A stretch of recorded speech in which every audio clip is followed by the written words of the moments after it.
Los sismos del 7 y 19 de septiembre de 2017 provocaron un incalculable daño en el patrimonio cultural de México. El primer temblor afectó a los estados de Oaxaca y Chiapas, pero también ocasionó daños en Tabasco, Hidalgo, Veracruz y la Ciudad de México.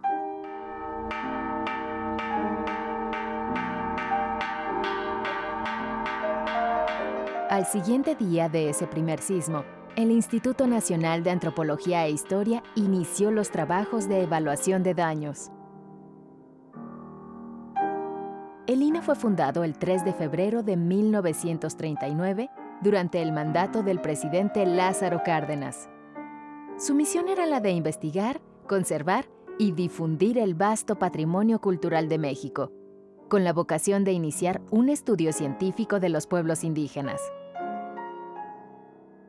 El instituto envió personal a los sitios afectados para elaborar un inventario de daños.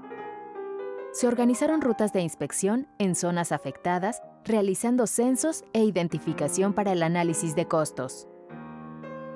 En los Altos de Chiapas, en San Cristóbal de las Casas, San Andrés Larráizar y algunas otras comunidades de habla tzotzil, el sismo dañó varios templos católicos de los siglos XVI y XVII.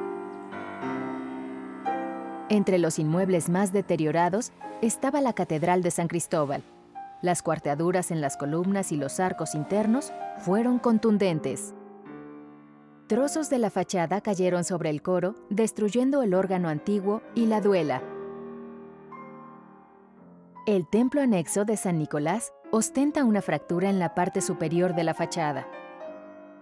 Otro templo con deterioro es el de Santa Lucía. Sus torres casi se deshicieron. El templo de San Sebastián, en Comitán de Domínguez, tiene fisuras en paredes y torres.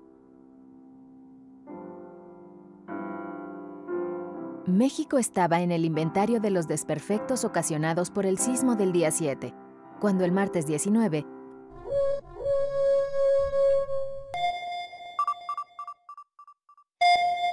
otro terremoto azotó a la mayor parte del país, de intensidad menor al del día 7, pero complicado por los tipos de movimientos, la duración y el hecho de que el epicentro fue en el límite de Puebla y Morelos, muy cerca de la Ciudad de México. Para ese momento, los percances se volvieron mucho más complejos y mucho más cuantiosos. La Tierra está constituida por capas que se desplazan. Eso genera movimiento en la corteza terrestre y lógico, pues todo lo que está sobre la corteza terrestre se va a mover. Durante las leyes de reforma de 1859, fueron expropiados inmuebles a la iglesia. Esto sucedió en la administración de Benito Juárez. La reforma consistía en la separación de las actividades religiosas de las actividades civiles. Esto ya había ocurrido en Europa, y México quería modernizarse. No fue de forma pacífica. Hubo violencia entre conservadores y liberales. Finalmente se expropiaron los bienes de la Iglesia porque participó activamente en el Partido Conservador. A partir de entonces, el gobierno custodia los bienes que alguna vez fueron solo de la Iglesia. En la actualidad, la Dirección de Sitios tiene la responsabilidad. Para el INAH y la Dirección de Sitios y Monumentos, el reto fue instantáneo. Las acciones emergentes fueron sufragadas por el FONDEN, el Fondo de Atención de Desastres Naturales. Nos dimos a la tarea primero trabajar con el FONDEN, el Fondo Nacional de Desastres, para integrar los expedientes que nos permitirían solicitar los recursos. Desde el día siguiente y desde el primer día de los sismos, actuando intensamente junto con todas las áreas de restauración de los estados afectados en muchas acciones y labores. Una, del censo de los daños, ir a verificar sitio por sitio qué había pasado, qué afectaciones había, en qué medida y en qué cuantificación de afectación estaban. Un censo muy amplio en las 11 entidades afectadas, después del sismo del 19 de septiembre. Posteriormente y de manera simultánea nos dimos a la tarea de cuantificar los daños. Los trabajos continuaron con arquitectos, restauradores, personal de antropología e historia, acompañados de los ajustadores del seguro que se tenía contratado para atender afectaciones al patrimonio arqueológico e histórico.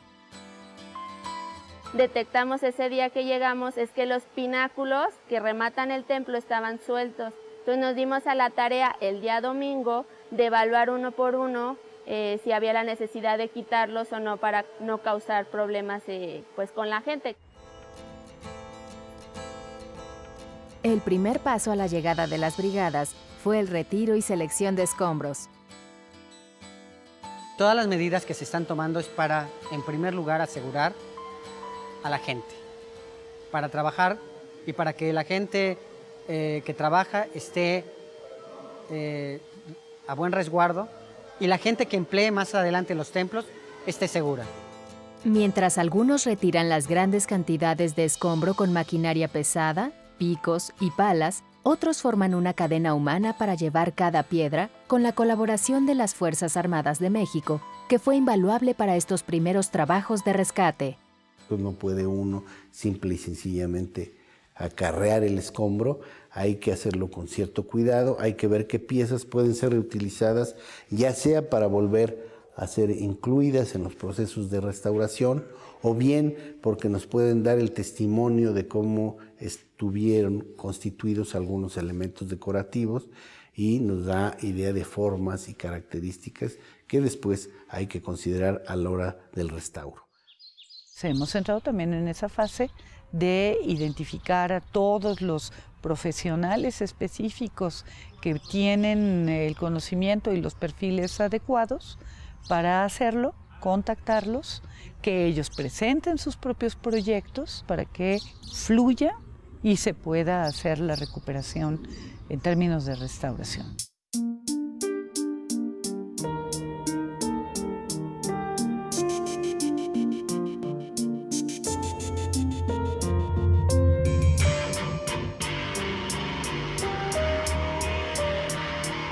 Hubo que proteger altares con elementos impermeables, hubo que hacerse cargo de empezar a cubrir con lonas, algunas de ellas donadas por fundaciones privadas.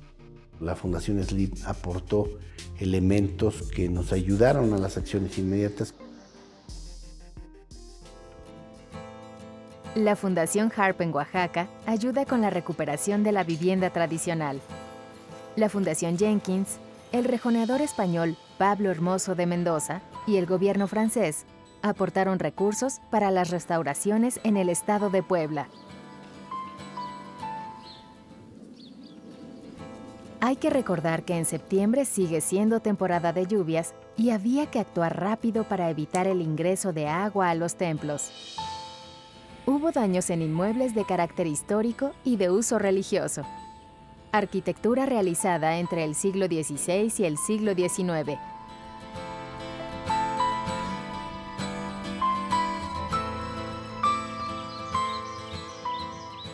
El desastre incluyó 42 zonas arqueológicas, incluyó también museos y también incluyó monumentos artísticos en mucho menor grado. 3.200 objetos se dañaron. Esculturas, cuadros, piezas de arte religioso. Cientos de metros de pintura mural de las paredes, de las bóvedas y las cúpulas resultaron perjudicados.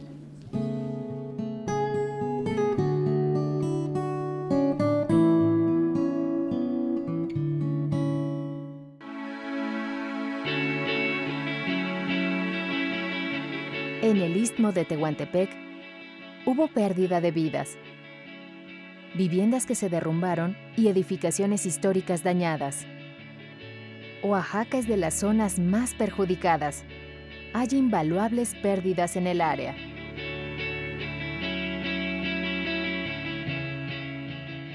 Los elementos más dañados son las esculturas, la pintura mural, los campanarios y las campanas. Muchas cayeron, otras se fracturaron. Hay varias que están con la necesidad de ser rescatadas de los campanarios. Uno de los elementos arquitectónicos más comúnmente afectados fueron los campanarios. Todas las yeserías y elementos ornamentales, decorativos, fachadas, esculturas en piedra y una gravedad amplia. En Juchitán, Oaxaca, los daños fueron impresionantes. La torre sur del templo de Pinotepa Nacional sufrió agrietamientos en su estructura. La mayoría de los vitrales del edificio se rompieron. El templo de Santiago Jamiltepec fue de los más deteriorados por las afectaciones en sus bóvedas. Los sismos causaron daños materiales en viviendas y otras construcciones en diferentes municipios de la región de la costa.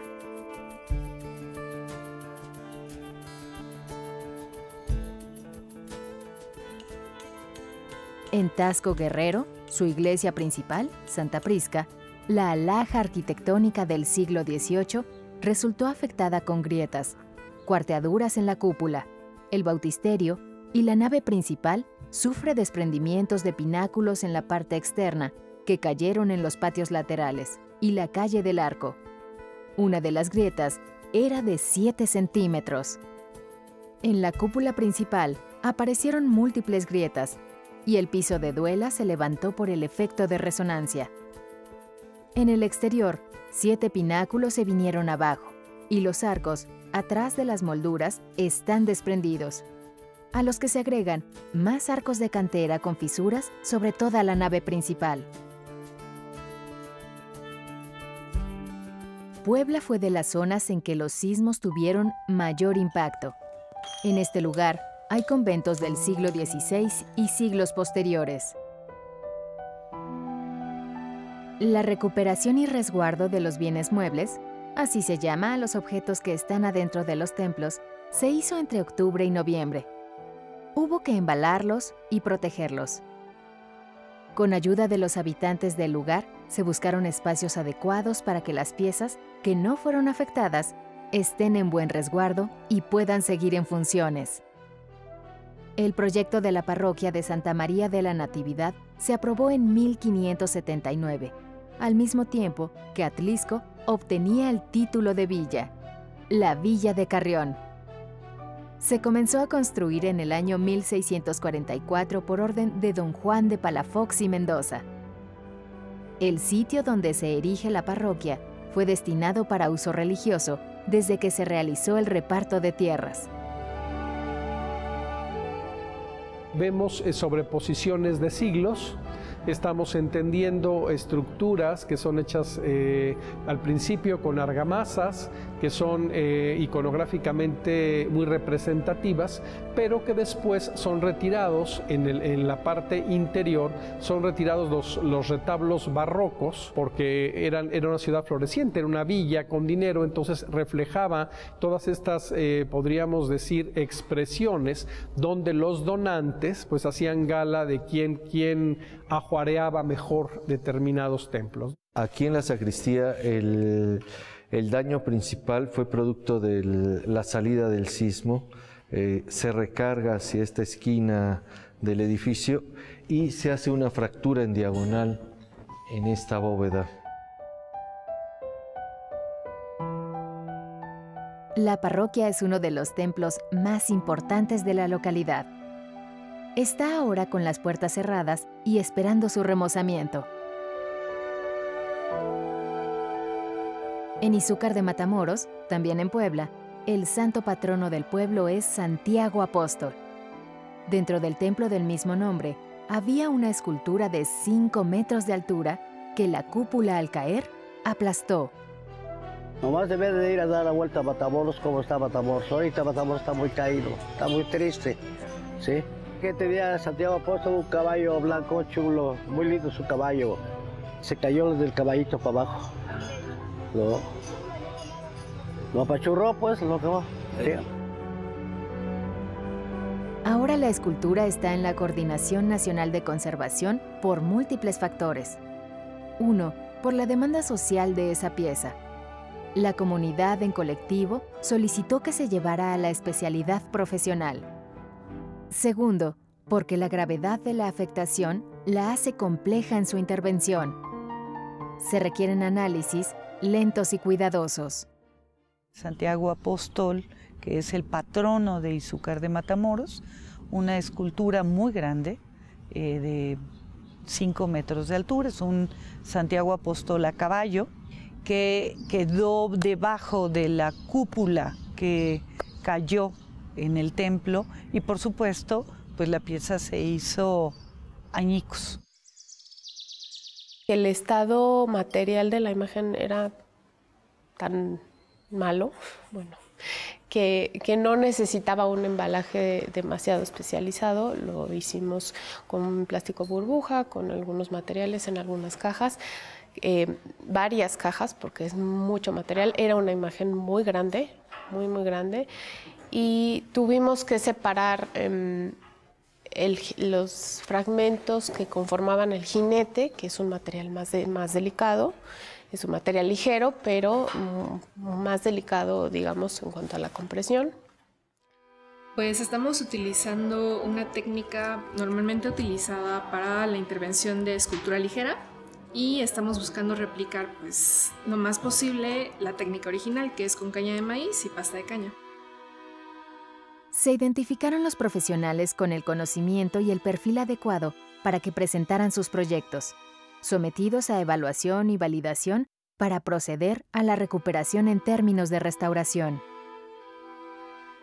El patrimonio cultural tiene un valor social, proporciona arraigo e identidad.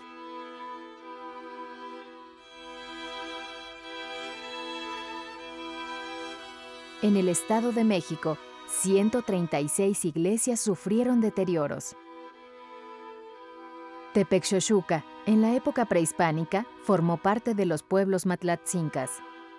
El origen del nombre del pueblo proviene de Tepetl, cerro, Xoxouqui, azul, y Ca, donde, por lo que su traducción es lugar del Cerro Azul. Hoy en día este lugar pertenece al Estado de México. En su plaza principal está la parroquia de San Francisco, que quedó en condiciones lamentables. La iglesia de San Francisco es adornada por un atrio con jardines.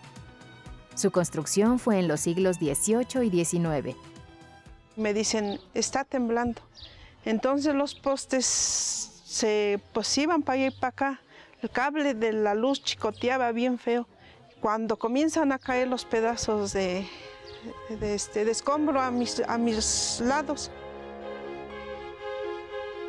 En Ocuilan, también en el Estado de México, su iglesia registró desperfectos severos. 30 días antes del temblor, habían concluido las tareas para recubrir de oro el retablo.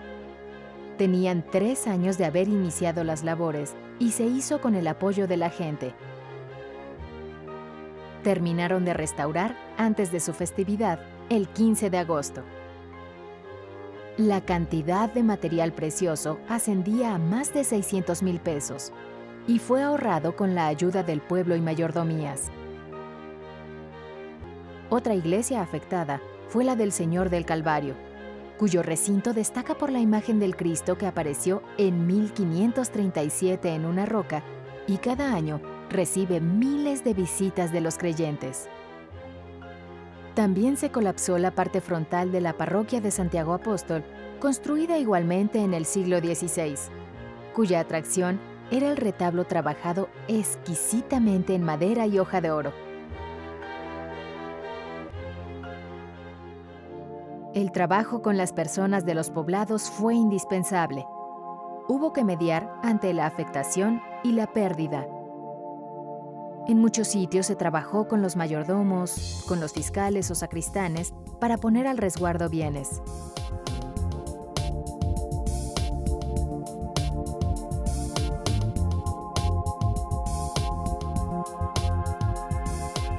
En Tlaxcala también hubo daños en sus edificios e iglesias.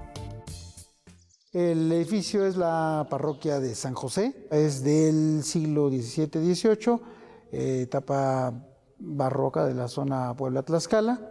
es uno de los edificios religiosos más importantes del estado y quizá el más importante en Tlaxcala.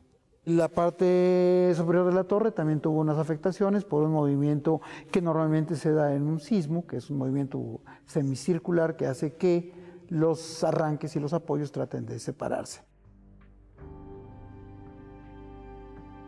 En Morelos, muchas iglesias se vieron afectadas de manera más grave, no solo por la intensidad del movimiento telúrico, sino por la rigidez de estas estructuras, como vigas de concreto, que hicieron efecto de ariete.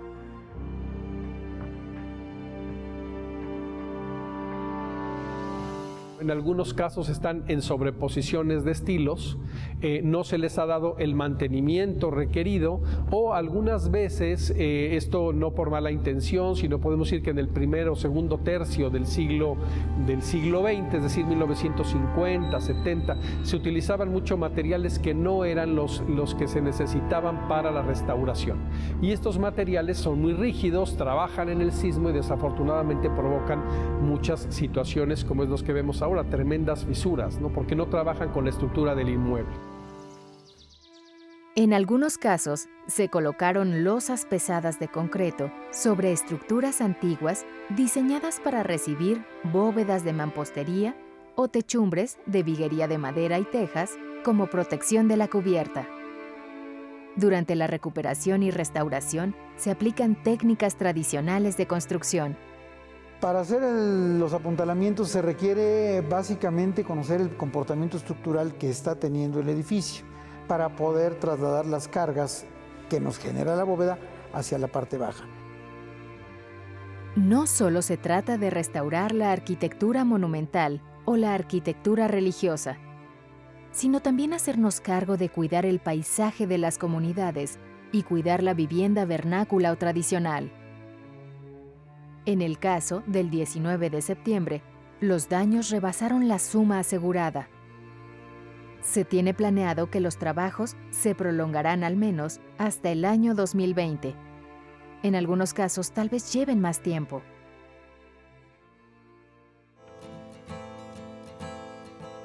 Para el INAH, es el reto que nunca ha tenido desde su fundación. Después de la Revolución Mexicana, el país no había sufrido daño al patrimonio arqueológico e histórico como el ocurrido por los sismos de septiembre. Con el apoyo de la Secretaría de Cultura y la participación de la Dirección General de Sitios y Monumentos, atendiendo los sitios de la Ciudad de México, se pudo rescatar gran parte del patrimonio en peligro. La Catedral de México le metimos unos refuerzos estructurales en las piernas de las torres, en las columnas de las esquinas. También apuntalamos con madera los arcos porque algunas piezas se desplazaron hacia abajo. Y las apuntalamos y las vamos a recolocar otra vez a su lugar, empujándolas con algún gato y volverlas a pegar con mortero. Y a devolver las geometrías originales, que es lo que le permite tener estabilidad al edificio. Sí, el proceso es limpian, retiran todo el material suelto y luego van ajustando los gatos que se encuentran en la parte baja de todo el apuntalamiento. Los van ajustando uno por uno, obviamente van checando que los tubos vayan trabajando de manera uniforme y que vayan elevando el apuntalamiento de madera que se encuentra en el lecho bajo del cerramiento. Las torres de la catedral guardan casi 25 campanas. La más grande pesa más de 10 toneladas. Entonces, la carga es tremenda.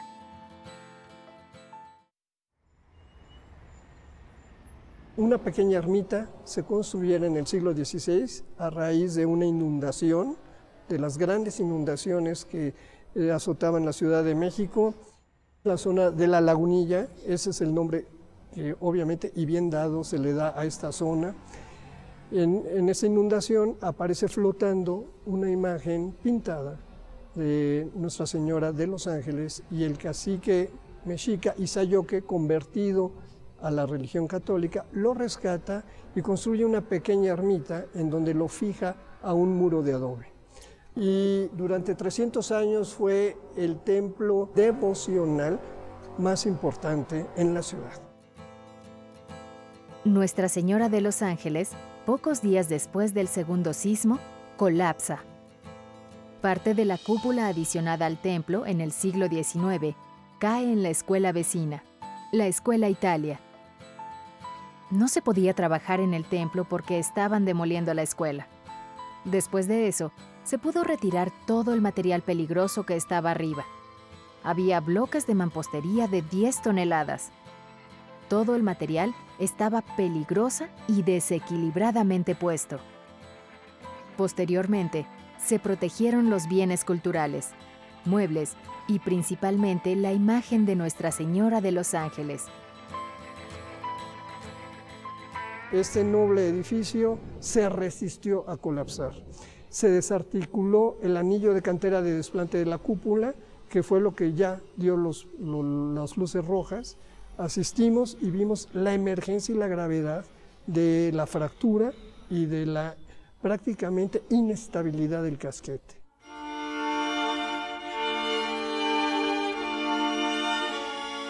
Muchos otros sitios importantes padecieron los sismos.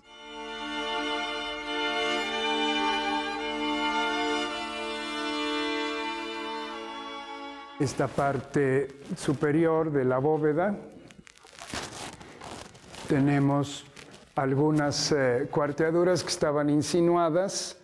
En el temblor se pronunciaron como las que tenemos en esa parte que está ahí como una ventana. Esos movimientos sí fueron propios del 19 de septiembre. La sacristía tenía un lambrín que recubría las paredes laterales y al fondo un piso de madera, mismo que fue quitado para poder hacer los trabajos de apuntalamiento.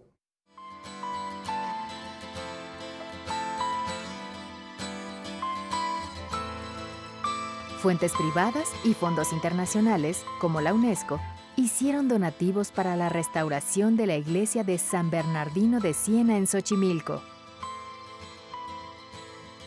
Este monasterio fue edificado por los misioneros franciscanos en el siglo XVI, pero la iglesia actual fue construida en 1535. Ese mismo año se dedicó este recinto a su santo patrono, San Bernardino de Siena, y así, la iglesia se convirtió en uno de los principales templos durante la conquista española. El 19 de septiembre, hacia la 1, más o menos 1:30 cayó mucha caliche, todo el templo se llenó de escombro. La parte afectada, como pueden ver, es la capilla y la nave central del templo, donde se abrió. Cayeron algunas piedras grandes y abrieron un orificio aquí. El templo de Nuestra Señora de Loreto se comenzó a construir a principios del siglo XIX, en 1803, y se terminó en 1809, ya en los albores de la Guerra de Independencia. Pero se construye sobre los restos de otro templo y convento, San Gregorio, donde Manuel Tolsá fundió el Caballito. Es la última obra del virreinato del gobierno español. El proyecto de Castera fue construir la cúpula más grande de América, pero no advirtió la inestabilidad del suelo, así que el templo de Loreto nació con esa debilidad. Ha perdido verticalidad casi desde que se construyó. Con el sismo del 19 de septiembre de 2017, se inclinó más y con una cúpula tan grande, está en riesgo el edificio. Las bases para el apuntalamiento de la nave, que es este lado, que fue el primero que se empezó a realizar para poder ir armando al mismo tiempo que hubiera algún problema en el templo, ¿no? Entonces tratar de esa manera ir haciendo las dos partes para la seguridad del inmueble. En México los sismos han causado consecuencias. Despertamos todos los días preparados para un temblor y aprendemos a vivir con ellos. Pero los movimientos sísmicos no solo han dejado temor, nos han permitido la retroalimentación con restauradores de Italia, de Francia y de España, que han vivido situaciones de catástrofe.